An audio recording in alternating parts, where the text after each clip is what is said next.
ডোবাঘাটে BJP Dilip ঘোষের সম্বন্ধে পড়ল বিতর্কিত পোস্টার। আর এই পোস্টারে লেখা আছে 21শে জুলাই যারা দিলীপদাকে তৃণমূলে পাঠাচ্ছিলেন তাদের ঝাঁপ দেওয়ার এই স্থান। স্থানীয় বাসিন্দারা জানায়, আমরা দেখিনি কে বা কারা এই পোস্টার লাগিয়ে দিয়ে গেছে। সকাল থেকেই দেখছি এই পোস্টারটি লাগানো। ওয়ার্ডের তৃণমূল কাউন্সিলর মৃত্যুঞ্জয় দাস বলেন, এইসব পোস্টার বিজেপি লাগিয়েছে, তারাই হাইলাইট হতে চাইছেন। আমাদের তৃণমূলের অত সময় নেই দিলীপবাবুকে নিয়ে ভাবার। আমরা 26-এর দিকে দিদিকে মুখ্যমন্ত্রী করার জন্য ব্যস্ত রয়েছি। 24 ঘন্টা ইন্ডিয়া টিভির প্রতিনিধির বিশেষ প্রতিবেদন।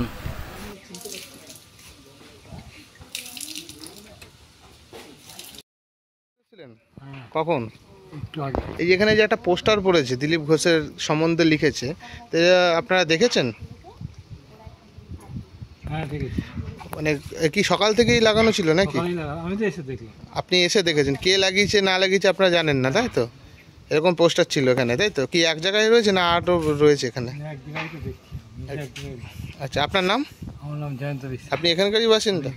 ঠিক আছে দাদা, আপনাদের এই যে চৈতন্য ডোবা যে ঘাটটি রয়েছে, যেখানে দেখা গেছে আপনাকে অনেকবার সেই ঘাটের মেরামতি করতে, ঠিক আছে, হঠাৎ করে কিন্তু আজকে দেখা গেল সেখানে দিলীপ ঘোষের একটা বিতর্কিত পোস্টার, যেখানে বলা হয়েছে যে যারা দিলীপ ঘোষকে যারা তৃণমূলে পাঠাতে চেয়েছিলেন তারা এই গঙ্গার ঘাটে এসে ডুব দিতে, পাপের ডুব দিলে পাপ মুক্তি হয়ে যাবে।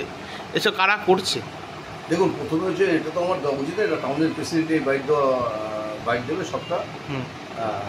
তো আপনি বলছেন যখন, ঠিক আছে, আমার কাছে যখন এসছেন, যেহেতু আমার ওয়ার্ডের ভিতরে, প্রথম কথা হচ্ছে কে বলেছে আমাদের তরফ থেকে, কে বলেছে দিলীপ ঘোষ তৃণমূল কংগ্রেসে জয়েন করে? দিলীপ ঘোষ বিজেপির লোক, সেদিনও ছিল, আজকেও আছে। তৃণমূল কংগ্রেসে বিজেপিকে দিলীপ ঘোষকে দলে নেবে, এটা কে বলেছে?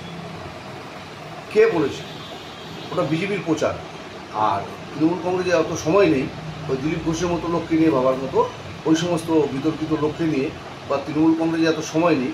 কারণ আমাদের সময় হচ্ছে 2026-এ আমাদের চতুর্থবারের জন্য মুখ্যমন্ত্রী মমতা ব্যানার্জিকে মুখ্যমন্ত্রী করার জন্য। অত সময় নেই। ওরা নিজেদের ওই টিআরপি বাড়াবার জন্য এই সমস্ত ফ্লেক্স পোস্টার ছেড়ে ওগুলো করছে। এই কারণে তৃণমূল কংগ্রেস এখন ভাবার সময় নেই। আপনারা দেখছেন 24 ঘন্টা ইন্ডিয়া টিভি, সর্বদা সবার পাশে, সবার মাঝে। আজ এ পর্যন্ত। সঙ্গে রাখুন 24 ঘন্টা ইন্ডিয়া টিভি। দেখতে থাকুন সব জেলার সব খবর সবার আগে 24 ঘন্টা ইন্ডিয়া টিভির পর্দায়। নমস্কার।